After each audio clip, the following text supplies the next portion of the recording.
भाइयों और बहनों, राष्ट्रपति जी ने आपातकाल की घोषणा की है।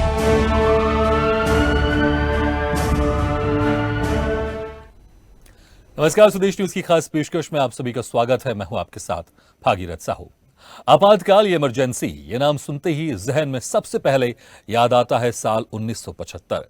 25 जून की वो रात जब तत्कालीन प्रधानमंत्री इंदिरा गांधी ने रेडियो पर अनाउंस कर इमरजेंसी की घोषणा की थी। इस घटना को 48 साल हो चुके हैं, लेकिन चर्चा आज भी होती है, क्योंकि उस वक्त देश में जो हालात बने थे उसे काले अध्याय के रूप में देखा जाता है। जानकारी से इंदिरा की हठधर्मिता कहते हैं। इस दौरान एक और शख्स की चर्चा होती है जिसका नाम था जयप्रकाश नारायण। जेपी आंदोलन इन्हीं के नाम से जाना जाता है। इसी आंदोलन के बाद तो सब इतिहास से। एक रिपोर्ट देखिए, इसके बाद कुछ खास मेहमानों से हम इस खास मुद्दे पर चर्चा करेंगे।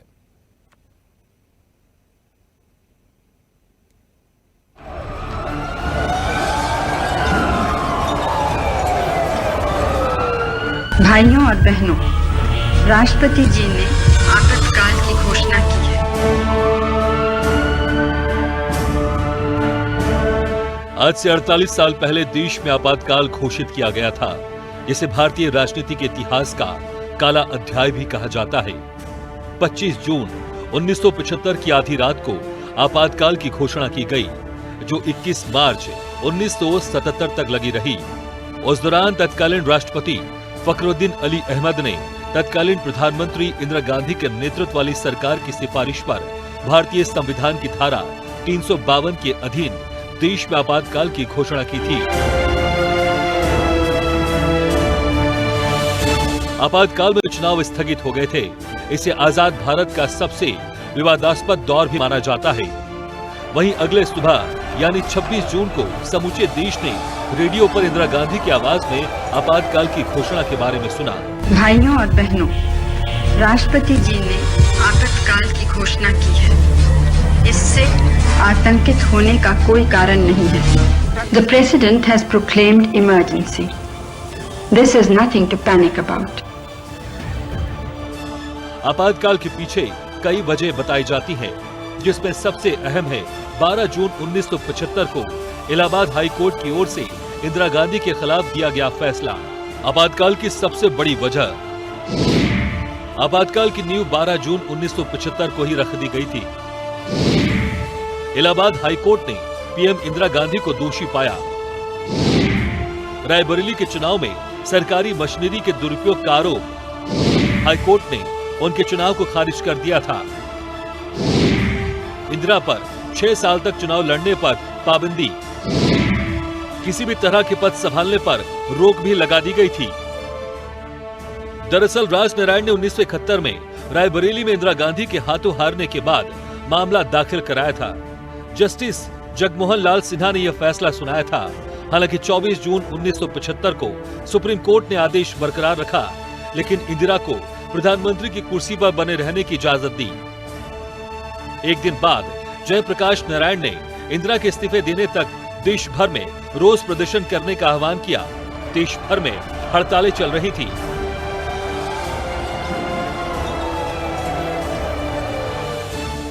जयप्रकाश नारायण, मोरारजी देसाई सहित कुछ नेताओं के नेतृत्व में व्यापक विरोध प्रदर्शन किया जा रहा था।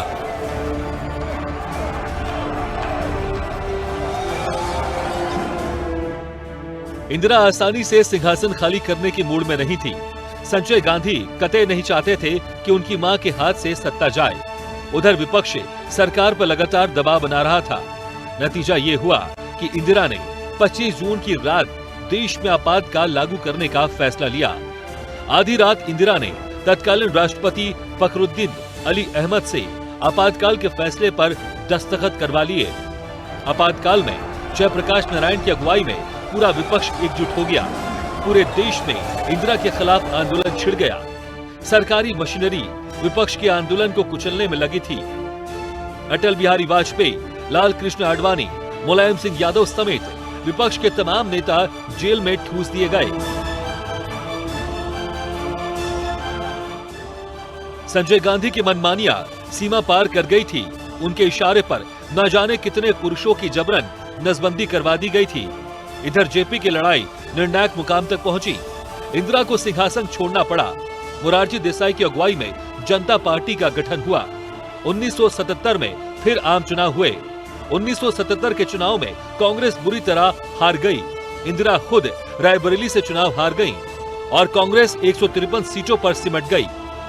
23 मार्च 1977 को 81 वर्ष की उम्र में मोरारजी देसाई प्रधानमंत्री बने। ये आजादी के 30 साल बाद बनी पहली गैर कांग्रेसी सरकार थी। ब्यूरो रिपोर्ट, स्वदेश न्यूज।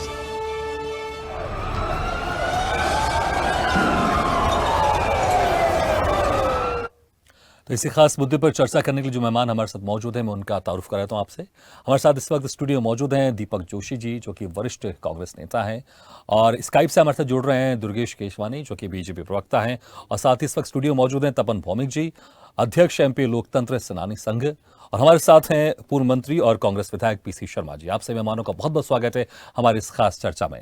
दीपक जोशी, सबसे पहले आपसे, आप कुछ समय पहले बीजेपी में थे और अब आप कांग्रेस में आ गए हैं, और बीजेपी का स्टैंड शुरू से रहा है कि जो इमरजेंसी थी वो भारतीय राजनीति के इतिहास का एक काला अध्याय रहा है। क्या आपका मत अभी भी वही है जो पहले था जब आप बीजेपी में थे, या फिर पार्टी बदलने के बाद ही आपका मत भी बदल गया है? नहीं, देखिए, इमरजेंसी लगाने का मूल कारण क्या था। तत्कालीन समय में हमने देखा कि एक जो आंदोलन था वो आंदोलन कहीं ना कहीं हिंसक दौर में पहुंच गया था। आज उसी आंदोलन की परिणति हम देखें कि जो लोग जेपी के साथ जुड़े थे, आज क्या संयुक्त रूप से उस विचारधारा के साथ थे, वो कहीं ना कहीं एक सत्ता प्राप्ति करने का काम कर रहे थे। इस दृष्टिकोण में अलग अलग विचारधारा वाले लोग एक मंच पे आए और एक मंच पर आकर उन्होंने आंदोलन करने का जो प्रयास किया और हिंसात्मक जो रूप मिला, उसके परिणाम स्वरूप तत्कालीन प्रधानमंत्री जी, जो कि 1971 के युद्ध के बाद देश को पुनर्स्थापित कर रही थी अपनी मजबूती के साथ, उस प्रयत्नों को कहीं ना कहीं जो आघात लग रहा था। ये बात जरूर है कि कोर्ट का निर्णय आया था, कोर्ट के निर्णय को मानते हुए उनको जो निर्णय लेना था वो शायद उस वक्त नहीं ले पाई, क्योंकि पार्टी और संगठन के निर्णयों को मानते हुए शायद उन्होंने इस निर्णय को किया होगा।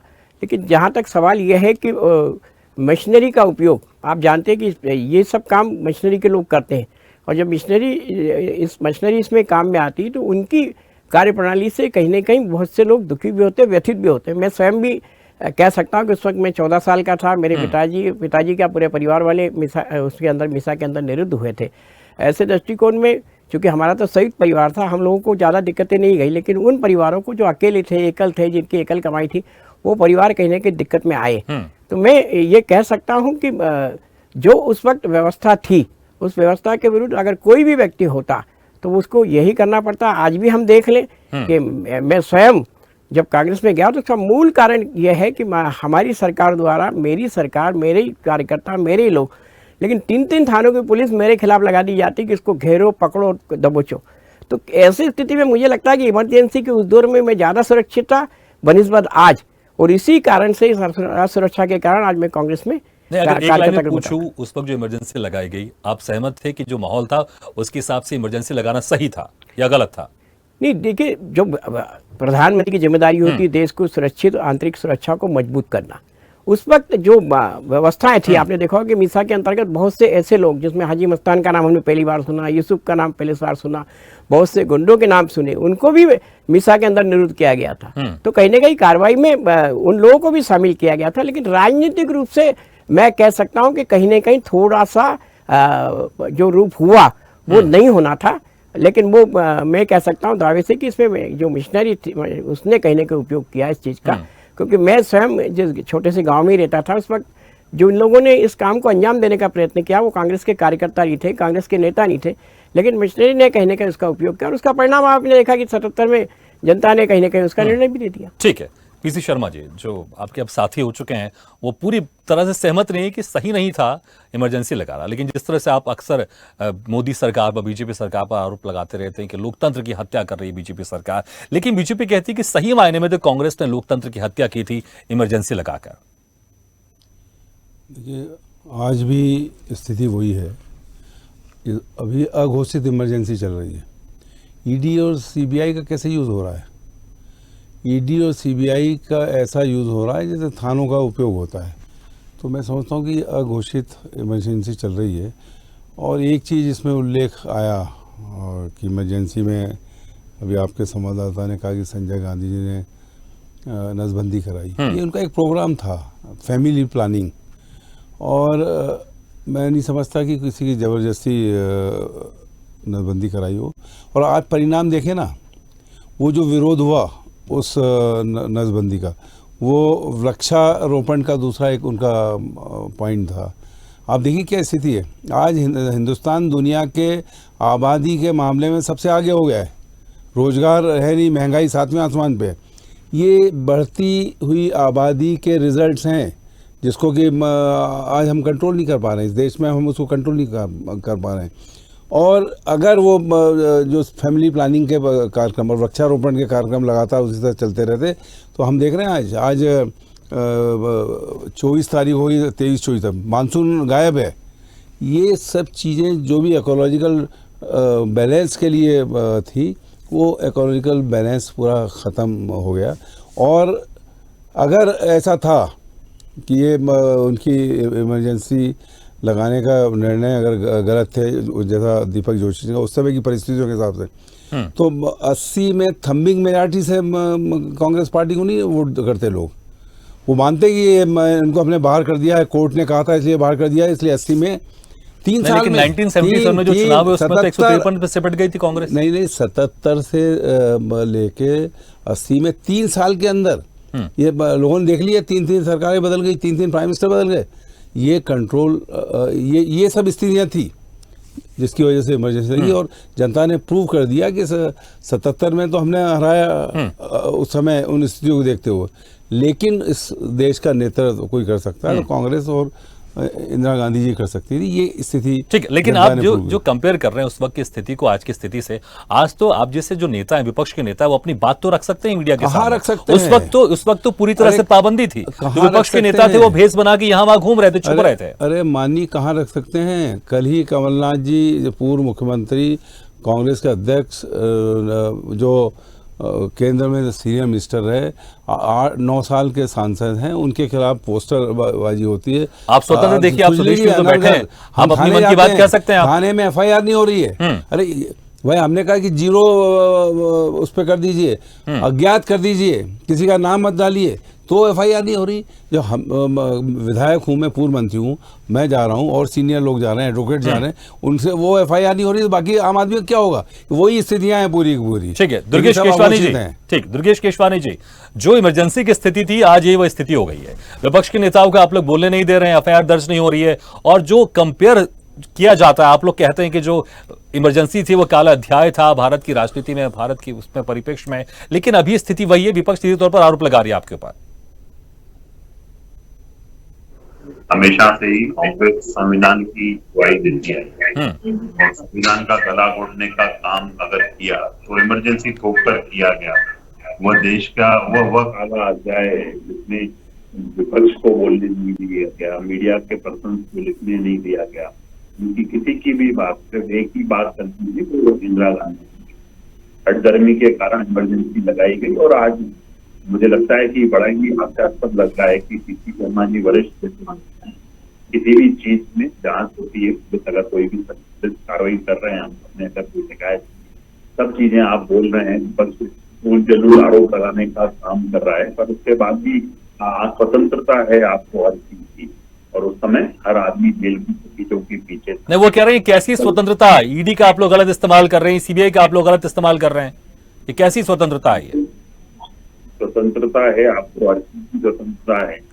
प्रदेश और देश विकास की गति पकड़ चुका है। आप देखेंगे कि माननीय मोदी जी के नेतृत्व में, शिवराज जी के नेतृत्व में, और जिस तरह से कांग्रेस काल में सिर्फ अंधकार ही अंधकार था, उससे अगर निकालने का काम किया तो सरकारों ने की और अभी भी कर रही है। तो दीपक जी जो अभी बोल रहे हैं कि उस समय तानाशाही थी और उस समय जो था वो साहस दिखाने का काम करें, क्योंकि माननीय कैलाश जी जोशी जी भी उस समय मीसाबंदी से अनेक लोग उसमें उस समय थे, उनको यातनाएं दी गई, वहां पे विस्तारित किया गया, सब किया। तो लोकतंत्र की हत्या तो कांग्रेस हमेशा से ही करती रही है। आज भी पीसी शर्मा जी यही काम कर रहे हैं, झूठे आरोप लगाकर, झूठी बात रखकर मीडिया के समक्ष अपनी बात रख रहे हैं। तो जनता इसको अच्छा नहीं मानती है पीसी जी, और यही कारण है कि आज आप विपक्ष में आपकी इसलिए आप विपक्ष में हो क्योंकि आपने जनता की नब्ज को नहीं पहचाना। जनता क्या चाहती है वो भारतीय जनता पार्टी पिछले 20 सालों से कर रही है जनता के हितों का काम। तो यही कारण है कि 20 साल से लगातार जनता भारतीय जनता पार्टी के साथ है। ठीक है, लेकिन चुनाव तो ऐसा है, कोई जीतता कोई हारता है। लंबे समय तक कांग्रेस रही सत्ता में, उसके बाद आप आ गए। ये जरूरी नहीं कि आप सत्ता लंबे समय तक आपकी सत्ता रहे। तपन भौमिक जी, आपने उस दंश को कहीं ना कहीं खुद झेला है, आपने उस इमरजेंसी को। लेकिन अगर आप, क्योंकि आप पूर्व प्रचारक भी आरएसएस के, आप इसको इस तरह इस नजरिए से भी देख सकते हैं क्या? आप अपने जो खुद का जो एक्सपीरियंस रहा है वो जरूर बताइएगा, लेकिन क्या एक दूसरा एंगल ये भी है कि गैर कांग्रेसी पार्टियों को, गैर कांग्रेसी नेताओं को इससे एक मौका भी मिला भारत की राजनीति में आने, क्योंकि उसके बाद जनता पार्टी बनी, जनता पार्टी के बाद बीजेपी बनी। देखिए पिछले 10 सालों से अब बीजेपी की सरकार लगातार पूर्ण बहुमत के साथ चल रही है। देखिए, आज का जो विषय है, सबसे पहले तो मैं स्वदेश चैनल को बहुत बहुत धन्यवाद दूंगा कि आपने हम लोगों को बुलाकर इस विषय को रखने का मौका दिया। 25 जून 1975 के रात के 12 बजे एक इंदिरा गांधी जी एक आदेश जारी करती कि देश में आपातकाल लग गया। दूसरे दिन सुबह से ना दलील ना अपील, कुछ नहीं, कोई आवेदन निवेदन कुछ नहीं, और 5 संगठनों पर प्रतिबंध लगाया। ये पीसी शर्मा जी को भी नहीं मालूम और दीपक जी को भी नहीं मालूम। दुर्भाग्य ये है कि दीपक जी बहुत छोटे थे, 14 साल के, और इनके पिताजी स्वयं उस विषय में बंद थे। और पीसी शर्मा जी कहाँ थे उस समय मुझे मालूम नहीं। तो मेरा कहने का तात्पर्य केवल इतना है कि इसको गंभीरता से लीजिए। माननीय पीसी शर्मा जी कह रहे थे कि साहब हमारी रिपोर्ट नहीं लिखी जा रही, अभी भी इमरजेंसी जैसी है। अगर इमरजेंसी जैसी होती तो आप और मैं यहाँ बोलने नहीं आते, और आप मेरे सामने चैनल पे खड़े होकर के प्रश्न नहीं पूछते। 1975 में रात के 12 बजे इमरजेंसी लगा दी गई और 5 संगठनों पे प्रतिबंध लगा दिया। राष्ट्रीय स्वयंसेवक संघ, विश्व हिंदू परिषद, जमायती इस्लामी, जमायती उल उलेमा और आनंद मार्ग। इसमें प्रतिबंध ही लगा दिया कि ये इस देश के अंदर काम नहीं करेंगे, इनके सारे लोगों को जेल के अंदर। चलो भैया, शिवराज सिंह जी चौहान उस समय 16 साल का, तपन भौमिक उस समय 16 साल का। हम लोग केवल राष्ट्रीय स्वयंसेवक संघ के स्वयंसेवक थे। इस कारण से घर पे से उठा करके और शिवराज जी को हर आधे फीट पे और 2-2 लठ इसी हबीबगंज थाना, आज हबीबगंज थाना यही है भोपाल में, मैं भी भोपाल में ही हूँ। Mahatma Gandhi higher secondary school में मैं पढ़ता था। मैं कौन सा जमायती इस्लाम का आदमी हूँ, कौन सा मैं आतंकवादी हूँ। संपूर्ण देश को जेल में परिवर्तित कर दिया गया। और आगे क्या कहा इनने, हैबियस कॉर्पस, मतलब जिसको कहते हैं अपने बंदी प्रत्यक्षीकरण। किसी भी बंदी को आप अगर बंद करते हो 24 घंटे में कोर्ट में ले जाना है, पर उन्होंने उसको हटा दिया। मौलिक अधिकार, इसको सिरे से समाप्त कर दिया गया। और मैं केवल आपके जानकारी के लिए बोल रहा हूं, इनके जानकारी के लिए नहीं। उस समय सबसे ज्यादा दमन अगर किसी के ऊपर हुआ तो वो हुआ है पत्रकारों के ऊपर। 378 पत्रकार जेल के अंदर। भोपाल जेल में हमारे साथ 16 पत्रकार, कई पत्रकार मारे गए। 37 पत्रकारों की हत्या हो गई जेल के अंदर। हशमत बारसी भोपाल जेल के अंदर मारा गया। अरे अत्याचारों की कहानी अगर पढ़ोगे ना तो आप कांग्रेस को देखना भी पसंद नहीं करोगे। और वो आज प्रजातंत्र की बात कर रहे हैं, और वो भी क्यों? क्योंकि कोर्ट लेकिन उनका कहना है, पीसी शर्मा जी साफ तौर से कह रहे हैं, उसके बाद जब चुनाव हुए उसमें कांग्रेस की फिर से वापसी हुई, लंबे तक कांग्रेस की सरकार रही। कोर्ट ने ये फैसला दिया, कोर्ट ने ये फैसला दिया कि भैया तुम्हारा चुनाव जो है अवैध चुनाव अगर है तो इस्तीफा दो और घर जाओ, जो होगा देखा जाएगा। दीपक जी बता रहे थे बड़ा उस समय जो आंदोलन था वो उग्र हो गया था। एक गाड़ी नहीं जली, एक आदमी नहीं मरा। जयप्रकाश नारायण का एक ही नारा था कि सिंहासन खाली करो कि जनता आती है। 1973 के अंदर भोपाल रेलवे स्टेशन के पास एक विशाल कार्यक्रम था 73-74 में, उसमें जयप्रकाश नारायण जी आए थे। मैं उस समय 9वीं-10वीं में पढ़ता था, उस समय भी मैं गया था। मेरा केवल इतना ही निवेदन है कि इमरजेंसी लगाने की कोई आवश्यकता नहीं थी, फिर भी प्रजातंत्र को कुचलने का लेकिन ये अब कहते ना, ये इतिहास तो अब दर्ज हो चुका है, इसको बदल नहीं सकते। लेकिन दीपक जी, उस इतिहास से क्या सीख सकते हैं? जिस तरह से बीजेपी कहती है काला इतिहास रहा है भारतीय राजनीति में, क्या सीख सकते हैं और अभी क्या ऐसी गलती दोहराई नहीं जानी चाहिए? जी देखिए, प्रजातंत्र में 3 स्तंभ माने गए, चौथा हम प्रेस को भी उससे जोड़ते हैं। इनकी स्वतंत्रता ही इस देश को बहुत सुचारू रूप से चला सकती है। जब जब इन पे आघात हुआ है उससे कहीं ना कहीं इस प्रकार के परिणाम आए हैं। और मेरा तो ये मानना है कि ब्यूरोक्रेसी को एक मौका देना चाहिए निष्पक्ष शासन करने का। मैं आज की तारीख में देख रहा हूँ कि निष्पक्ष शासन तो नहीं करने दिया जा रहा, लेकिन उनसे ये कहा जा रहा है कि आप कुछ भी करके ला के दो, और इस ला के देने में वो अंधाधुंध कार्रवाई कर रहे हैं। मैं वर्तमान की बात कर रहा हूँ, इसलिए मैं कह रहा हूँ कि मेरी खुद की क्षेत्र में मैंने देखा, और जब मैं लगातार जिम्मेदारों से बात करता रहा, उन्होंने इस चीज़ को नहीं किया, तब मैं अपनी आवाज़ को उठाने के लिए कहीं ना कहीं उन साथियों के साथ पहुंचा जो इस आवाज़ को मेरे साथ मिलकर आगे बढ़ा सकते हैं, इस नाते से गया। तो मुझे ये मानना है कि इसलिए बोलना चाह रहा हूँ कि आज का विषय इमरजेंसी है। आपके क्षेत्र में पुलिस ने आपके साथ क्या किया है, इसको ये पूछने के लिए आपको नहीं बुलाया गया है। नहीं, ये भी इमरजेंसी जैसी हो आपको केवल इसलिए बुलाया गया है कि इमरजेंसी सही था या नहीं था, इंदिरा गांधी ने अत्याचार किए कि नहीं किए। अब पीसी शर्मा साहब कह रहे हैं कि हम थाने गए थे, वो थाने में जो है हमारी रिपोर्ट नहीं लिखी। अरे ये विषय ही नहीं है, थाने में विषय नहीं है मेरे भाई, आप गलत दिशा में। एक मिनट, आप साहू जी से फिर से क्वेश्चन करो। साहू जी फिर से बता दीजिए, आपने क्या बोला था? मैं बस ये कह रहा था कि देखिए कुछ इतिहास ऐसा उसको हम बदल नहीं सकते, लेकिन आज की राजनीति में क्या हम उससे सीख सकते हैं ताकि हमारा आज की राजनीति बोला है, आज की राजनीति बोला उन्होंने, आप ध्यान रखिए। और आज की राजनीति में मैं बात कर रहा हूँ कि आज की, उससे हम सीख सकते हैं। आज की राजनीति में साहू जी मैं जो बता रहा हूँ बिल्कुल सही है, क्योंकि मैंने जैसे कहा कि 3 स्तंभ होते हैं, तीनों स्तंभ को अपने अपने कार्य करने दिए जाए तो कहीं न कहीं देश सकारात्मकता और विश्व का सबसे बड़ा लोकतंत्र हम जिसे कहते हैं वो अच्छे रूप से चलेगा। चौथा जो स्तंभ है प्रेस, वो अपनी जिम्मेदारी को बहुत मजबूती से निभाए। मैं देख रहा हूं कि आज कहीं न कहीं सभी जगह विसंगतियां आई, राजनीतिक रूप से तो बहुत ज्यादा आई है, इसमें स्वीकार करने में कोई अपने आप को वो नहीं करता, लेकिन इस जिम्मेदारी में जैसा ब्यूरोक्रेट्स के बारे में कहा जाता है। समय कम है, थोड़ा सा मैं कुछ और कमेंट लेना चाहूंगा। पीसी शर्मा जी, क्या कांग्रेसी कभी खुले मन से इसको एक्सेप्ट नहीं करी कि हाँ हमसे गलती होगी, हमको इमरजेंसी नहीं लगानी चाहिए थी, और उससे क्या हम सीख सकते हैं? ये अगर आज राजनीति के तौर पर अगर हम बात करें, आज के लोकतंत्र के तौर पर ज्यादा बेहतर नहीं होगा क्या? कांग्रेस के वरिष्ठ नेता कभी इस इमरजेंसी को एक्सेप्ट करेंगे कि हमसे गलती होगी? क्योंकि सिख दंगों पर आप लोग ने वरिष्ठ नेताओं ने एक्सेप्ट किया था कि हाँ हमसे गलती होगी, हमें ऐसा नहीं होना चाहिए था। जिस तरह की रिपोर्ट आपने बताई कि किस तरह से श्रीमती इंदिरा गांधी जो प्राइम मिनिस्टर थी, किस तरह से उनको पूरी तरह से प्रताड़ित कर, एक प्रधानमंत्री को एक कॉकस पूरी तरह से हुआ था, जिसमें कोर्ट भी अगर हम देखें कि जिस तरह के उसमें निर्णय आ रहे थे और जिस तरह की सब स्थितियां बन रही थी, उन स्थितियों में ये निर्णय उनको लेना पड़ा। और मैं तो ये कह रहा हूँ ना कि सीखने की आवश्यकता ये है कि उन सब चीज़ों को इतना प्रचारित किया गया कि मुझे याद है कि आरिफ बेग जब चुनाव लड़ रहे थे तो उन्होंने कहा कि इतनी हमीदिया अस्पताल, ये ऐसा प्रचार होता था, हमीदिया अस्पताल से ट्रकों से नसें ढोई गई, ये लोगों ने प्रचार किया। उसका परिणति ये हुई कि फैमिली प्लानिंग जैसा इम्पोर्टेंट जो है ये भारतीय जनता पार्टी की जनता पार्टी जो सरकार बनी, इन्होंने खत्म कर दिया, और उसकी वजह से आज इतनी आबादी, रोजगार नहीं मिल रहा है, महंगाई है, ये सब वो प्रोडक्ट है उसके, वो प्रोडक्ट है। ये कभी ऐसा गलत हुआ था, ऐसा नहीं होना था? मैं दिल की बात जानना चाहता हूँ आपकी, मैं एक लाइन पे किससे पूछ रहे हैं? मैं आपसे पीसी शर्मा आपसे कि दिल की बात कि क्या आप मानते हैं कि वाकई इमरजेंसी नहीं लगाना चाहिए? इमरजेंसी में ट्रेनें सही टाइम पे चलने लगी थी, दफ्तर पे लोग समय पे आने लगे थे, ठीक है, समय इमरजेंसी पे लोग जो है डिसिप्लिन में आ गए थे, ठीक है, इमरजेंसी समय कम है, मैं आ रहा हूँ, समय कम है, मुश्किल 2 मिनट का समय हमारे पास। जी, मुझे जहाँ तक पता है कि कांग्रेस की कार्य समिति ने एक बार सार्वजनिक रूप से इसे स्वीकार किया था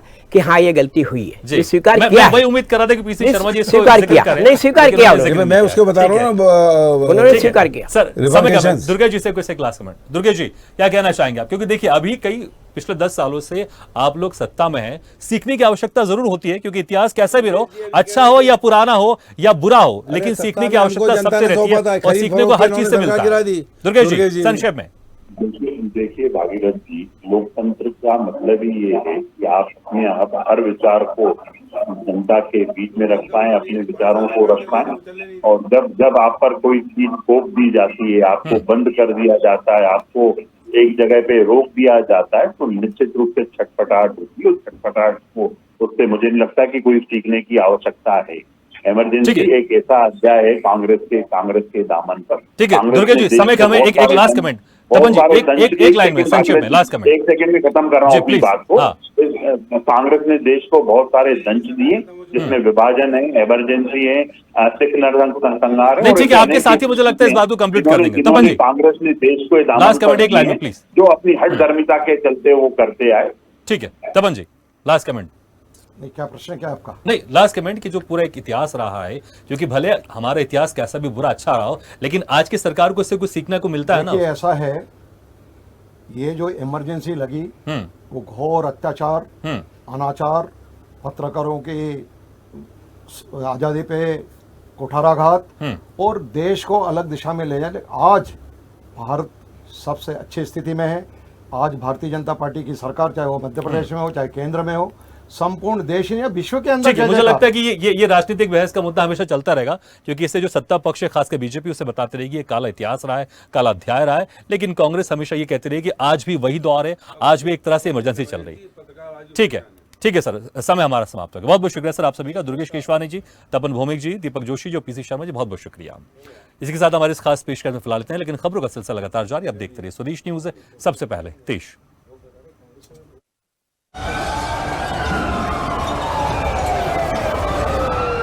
भाइयों और बहनों, राष्ट्रपति जी ने आपातकाल की घोषणा की है।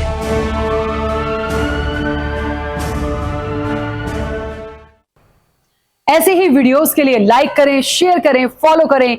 YouTube पर जाकर सब्सक्राइब कर बेल आइकन दबाना ना भूलें और ताजा अपडेट्स के लिए swedeshlive.com पर जरूर जाएं।